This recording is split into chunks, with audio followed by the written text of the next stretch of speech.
আলাইকুম। বাল বাংলাদেশ আওয়ামী লীগ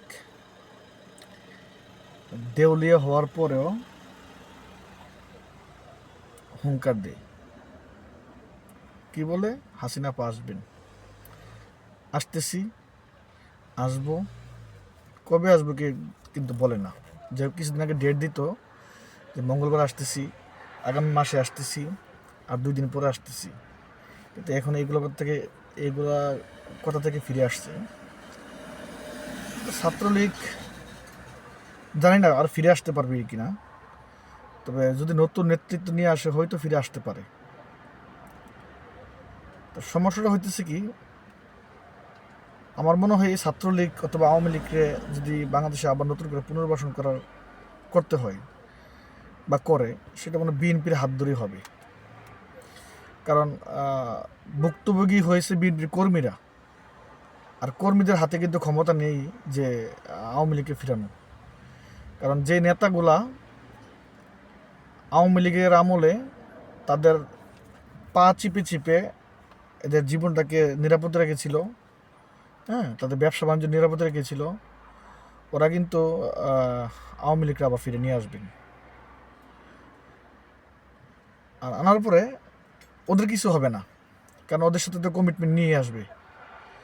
কর্মীদেরই বিপদ হবে, বাড়িঘর ছাড়া হবে, মৃত্যুবরণ করবে, খালে বিলে জঙ্গলে পড়ে থাকবে মৃত লাশ। এর দায়ভার নেবে কে? আজকে আমরা 20 বছর, 18 বছর, 17 বছর দেশের বাহিরে দেশান্তর হয়ে আছি।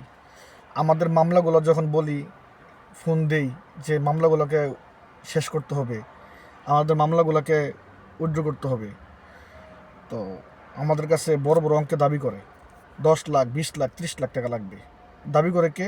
জামাত ইসলাম না, আওয়ামী লীগ না, কে করে? যে দল করেছি, যে দল করে দেশ থেকে বিতাড়িত হয়ে আসছি, যে দল করে আজকে বাবা মা ভাই বোনকে হারাইছি, যে দল করে বন্ধু বান্ধবকে হারাইছি, ওই দলের লোকেরাই আমাদের বিএনপি। এই কুচক্র মহলকে যদি বিএনপি থেকে বের না করা হয়, আগামীতে বিপদ খুব ঘূর্ণিঝড় বেগে আসবে। ওরা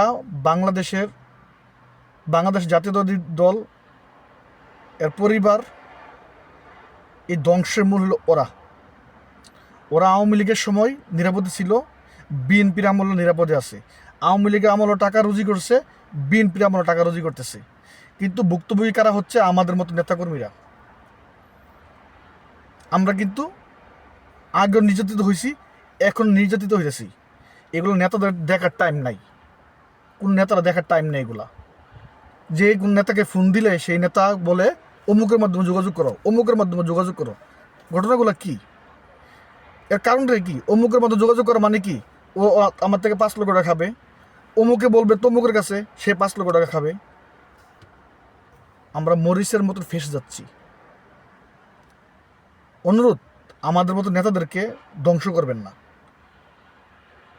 আমাদের মতো নেতাদেরকে যারা ত্যাগ স্বীকার করেছে দলের জন্য, তাদেরকে যদি ধ্বংস করার চেষ্টা করেন, আগামীতে আপনারা দাঁড়াতে পারবেন না। জামাতের পৃষ্ঠপোষকতা করে বাঁচতে হবে আবার। এতদিন জামাত আপনাদের পায়ে ধরে বেঁচে ছিল, এখন জামাতের পায়ে ধরে আপনারা বাঁচতে হবে। আর আপনাদের জন্য আজকে বিএনপির দল বড়ডুবি হচ্ছে। জামাত ইসলাম যে ক্যান্ডিডেটগুলো বাছাই করতেছে জায়গা জায়গা থেকে, আপনি কি মনে করেন জামাত ইসলামের লোকটা আর বিএনপির যে নেতারা দাঁড়া করাবেন, 2জন লোক, এই 2জন লোকের ভিতরে যাদের চরিত্র বৈশিষ্ট্যগতভাবে ভালো থাকবে, যাদের আচার আচরণ ভালো থাকবে, সমাজের লিড দেওয়ার মতো ক্ষমতা রাখবে, তাদেরকে নির্ধারণ করবে জনগণ, তাদেরকে নির্বাচিত করবে।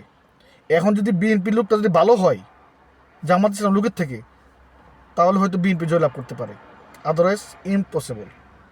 কারণ এই অপকর্ম কুকর্ম ছাড়া কোন নেতা আমি দেখি না। বর্তমানে যতগুলো নেতা বাংলাদেশে আছে, এর অনেকগুলো নেতাই কুকর্মের সঙ্গে জড়িত হয়ে গেছে। এরা টাকার পিছনে লেগে গেছে, এরা দলের চিন্তা ভাবনা করে না। এরা মনে করছে দল তো আমাদের পাশ, দল তো আমাদের আইসি পড়ছে ক্ষমতায় না। তারেক রহমান ঘোষণা করেছিলেন যে আগামী বিগত যে নির্বাচনগুলো হয়েছে, এই নির্বাচন থেকে কঠিনতম ভয়ানক হবে আগামী নির্বাচন। উনি এমনি বলে নাই, উনি রাজনীতিবিদের সন্তান, উনি রাষ্ট্রপতির সন্তান, উনি সাবেক এই রাষ্ট্রপ্রধানের সন্তান। ওনার মা এবং বাবা দেশের জন্য অনেক ত্যাগ স্বীকার করছেন, উনি অনেক কিছু শিক্ষা লাভ করছেন। উনি আওয়ামী লীগ, জামাত ইসলাম কি এরা জানে, উনি জানে, তাই বলে উনি এই কথাটা বলতে পারছেন। কিন্তু নেতারা এগুলা পাত্তি দিচ্ছে না, ওরা তাদের আখের গুছানোর জন্য ব্যস্ত হয়ে পড়ছে। আপনাকে মনে করেন যে আখের গুছাতেছে নির্বাচন করার জন্য, টাকা রুজি করবেন, সেই টাকা দিয়ে নির্বাচন করবেন এবং জয়লাভ করে ফেলবেন, এমপি মন্ত্রী হয়ে যাবেন টাকা দিয়ে? ইম্পসিবল। টাকা দিয়ে মানুষ আর ভোট দুধে না। ওকে, এখন মানুষ সচেতন, প্রচুর সচেতন। প্রত্যেকটা ছেলে যারা জেনজি, ওদের পরিবারকে ওরা কন্ট্রোল করবে, বাবা মাকে ওরা বুঝাবে, ভাই বোনদেরকে ওরা বুঝাবে, আত্মীয় স্বজনকে ওরা বুঝাবে। ওদের কথার বাইরে কোন বাবা মা ভোট দিবে না অন্য জায়গায়। জামাত ইসলামকে আমি খোঁজখবর নিয়ে দেখেছি আমাদের এলাকায় প্রত্যেকটা ঘরে ঘরে, প্রত্যেকটা ঘরে ঘরে জামাত ইসলামের আহ্বান চলে গেছে।